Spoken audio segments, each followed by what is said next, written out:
In these questions, you have to identify in which locations, in case of human, ciliated epithelial cells are found. Option A, bile duct and bronchioles. Now the bronchioles do have ciliated epithelial cells, but the bile duct does not have these cells. Hence, it is incorrect option. Option B, fallopian tubes and pancreatic duct. The fallopian tubes do have ciliated cells, but the pancreatic ducts are devoid of ciliated cells. Hence, it is also incorrect option. Option C, eustachian tube and salivary duct. Now, the eustachian tube, which connects the middle ear to the nasopharynx, does have some ciliated epithelium to help to equalize the pressure and to move the mucus.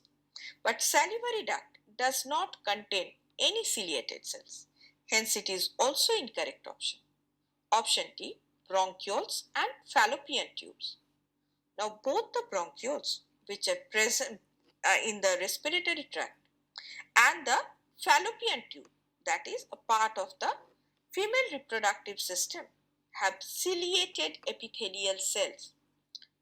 In the bronchioles, these cells help to move the mucus and trapped particles out of the lungs. And in the fallopian tubes, these cells help or assist in moving the egg towards the uterus. Hence, this is the correct option.